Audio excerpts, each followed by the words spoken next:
acuerdo con la Asociación Mexicana para el Estudio y Tratamiento del Dolor, México enfrenta un grave problema de disponibilidad a medicamentos derivados del opio para controlar el dolor. Y se estima que alrededor del 90% de los pacientes que requieren este tipo de analgésicos no cuentan con ellos. ¿Qué tal? ¿Cómo están? Muy buenos días. Yo soy Gloria Contreras y me da muchísimo gusto que nos acompañen el día de hoy en este programa de salud de Excelsior Televisión. Lo quiero invitar a que se quede con nosotros porque el día de hoy vamos a hablar acerca del dolor, los tipos de dolor que hay. También vamos a hablar de la automedicación de los analgésicos. Y bueno, para eso le doy la bienvenida a la doctora Silvia Allende Pérez. Ella es especialista en dolor y en cuidados paliativos y además es jefa del Servicio de Cuidados Paliativos del Instituto Nacional de Cancerología, mejor conocido como el INCAN. Doctora, ¿cómo está? Bienvenida. Muy bien, Gloria, ¿cómo estás? Muy Me da bien. mucho gusto estar Igualmente, contigo hoy. doctora. Doctora, para empezar, defínanos qué es el dolor exactamente. Pues fíjate que el dolor es una señal de alarma que algo nos está pasando en el cuerpo y nos va a conllevar sufrimiento físico y emocional. O sea, no se puede dividir, digamos, solamente el dolor físico del emocional, porque es una repercusión inherente y que afecta la calidad de vida del paciente, la familia, y afecta económicamente a un país porque, bueno, por las incapacidades médicas y a los sistemas de salud. O sea, es un tema importante en nuestro país. Yo podría decir que uno de cada cuatro mexicanos padece dolor agudo y crónico en este país. Uno de cada cuatro es mucho. Más o menos unos 28 millones de habitantes. Aquí en nuestro país. Así es. Doctora, ¿y los tipos de dolor se pueden clasificar de alguna manera? Pues sí, las clasificaciones más importantes son los agudos y crónicos. Los agudos son aquellos que son una respuesta inmediata ante un daño, ¿no? Por ejemplo, el dolor posoperatorio, el dolor de una fractura, de un esguince, todo lo que vemos en los deportes, ¿verdad? Y el dolor crónico, que este es bien importante porque tiene una onda expansiva básicamente en la calidad de vida. No comer, no beber, no dormir, no tener actividad laboral, familiar. Entonces, es un tema importante el dolor crónico.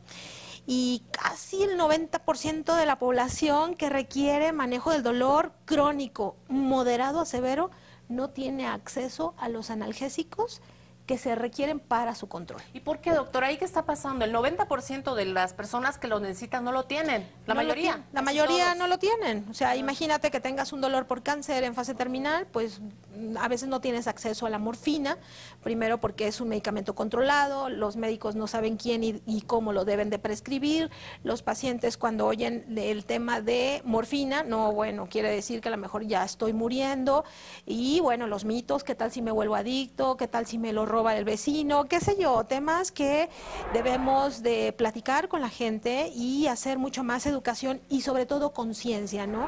Qué importante que aquel que sufra del dolor se acerque a los médicos y no recurra a la automedicación. Exactamente. Y justamente de eso vamos a hablar en este momento, doctora, porque fíjese que fui a la calle a hablar con la gente para preguntarles qué hacen cuando tienen un dolor, y ya sea dolor de cabeza, dolor de estómago, dolor de lo que sea. Me dicen, pues voy a la farmacia y me lo compro. Como no necesito receta, pues fácilmente me lo venden. Vamos a ver lo que nos dijeron y regresamos para platicar de cuáles son las consecuencias de consumir este tipo de medicamentos así nada más. Vamos a verlos. ¿Qué pienso de los analgésicos? Bueno, pues algo no se debe uno automedicar, ¿no? Debe ser uno acudir al médico antes de tomar algún analgésico, ¿no? Sí, sí los he llegado a utilizar. Realmente sí son buenos, pero hay gente que ya los utiliza con mucha frecuencia, se vuelven adictivos. Ir al doctor, ¿no? Sería lo más práctico, porque no se puede uno tomar cualquier medicamento.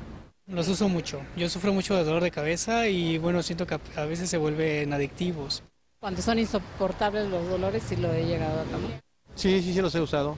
Para el dolor de cuerpo, para la gripa. Es lo más frecuente, el dolor de espalda. Sí les he utilizado en alguna ocasión para los dolores musculares, dolores de la cabeza. Realmente no los acostumbro. No. Me considero una persona clínicamente sana. Es una maravilla. Es una buena solución, es rápida, no se necesita receta. Sí, para la espalda, nada más. Y el dolor de cabeza ya. Sí me han funcionado, son efectivos, no sé. Rara vez aquí como hace uno ejercicio, de repente se lastima uno. doctora, yo creo que la mayoría hemos hecho eso alguna vez, ¿no? Lo que nos comenta la gente, bueno, si me duele, pues yo tengo ahí medicamento en la casa, me lo recetaron hace un año y ahora como me duele lo mismo, pues lo voy a volver a usar. O voy a la farmacia. O voy a la farmacia, me lo venden fácilmente. Así y en es. ese momento a la persona que está atendiendo la farmacia, pues prácticamente lo convertimos en un médico, ¿no? Y también ellos, ¿cómo los escuchamos de que, a ver, ¿qué le duele? Ah, pues tómese esto. Y los pacientes también preguntan, bueno, ¿y cada cuándo me lo tomo? Y se toma la libertad de decirnos, pues tómeselo cada tantas horas, sin saber qué enfermedades tenemos, qué padecimientos crónicos ya presentamos de hace tiempo. La automedicación es un riesgo siempre, doctora. Es un riesgo, definitivamente, porque estos analgésicos a largo plazo, esto es personas que lo toman por más de 3 semanas a un mes, tienen directamente efectos secundarios sobre un órgano blanco. Los más importantes son lesión renal, esto es daño renal, insuficiencia renal, y bueno, aunado a otras enfermedades, porque aparte si eres diabético y ya tenías daño renal, pues se suman estos dos efectos, daño hepático, hipersensibilidad, esto es como alergia, digamos, a la toma de los mismos, y entonces es muy grave. Está bien que paliativamente se tome uno el analgésico para no sufrir, pero a la larga puede tener complicaciones. Por ejemplo, en mayores de 60 años, sangrado de tubo digestivo. Imagínate que empieces a También puede pasar eso. gastritis y sangrados. Es muy grave. Entonces hay que tener mucho cuidado, ¿no? Mucho y sobre cuidado. todo, como dice usted, con 3 semanas, con eso bastaría para calmar un dolor, pero hay gente que los usa habitualmente. Hay gente que también me decía, bueno, yo uso para dolor de cabeza y siempre me los tomo. Sí. O Imagínese aquellos que tienen patologías crónicas, ¿no? Ajá. Lumbalgia, migraña, Claro. ¿no? Y que están a lo mejor 7 días, pero 3 o 4 veces por semana. Entonces sí es importante la repercusión, hay que tener cuidado. Sí. Oiga, doctora, ¿y también puede esconder alguna enfermedad que se tenga? O Sí. sea, nada, porque el dolor, como decíamos, es un síntoma. Pero la enfermedad que viene atrás, la que lo está provocando, si no la atacamos, va a permanecer ahí. Así es, entonces volvemos. El dolor lo puedes paliar, lo puedes mejorar, Sí.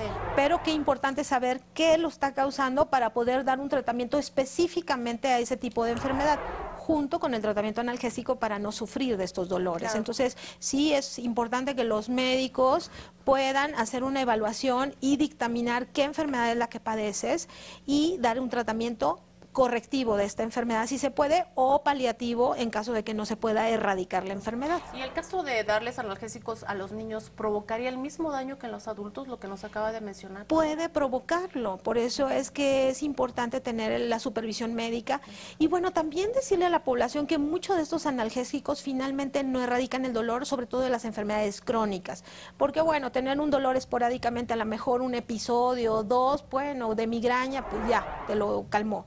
Pero ¿qué pasa con el dolor crónico? Que habitualmente es dolor moderado severo, que no calma con los analgésicos tradicionales o que no tienen prescripción. Entonces, qué importante poder mejorarlos con analgésicos tipo opioide. Doctora, hablábamos desde el principio que hay de dolores a dolores, no es lo mismo un dolor de cabeza que un dolor causado por una enfermedad como el cáncer. Así es. ¿Qué son los cuidados paliativos y qué se hace respecto al dolor, doctora? Vamos, muy interesante. Los cuidados paliativos es una disciplina médica que tiene relativamente pocos años en el país y básicamente lo que hace es la cobertura total y global de los síntomas relacionados a una enfermedad crónica que no puede ser curada y que acompaña al paciente de sus padecimientos físicos, psicológicos, sociales e incluso espirituales hasta el momento del fallecimiento. ¿Qué enfermedades pueden ocasionar el dolor crónico?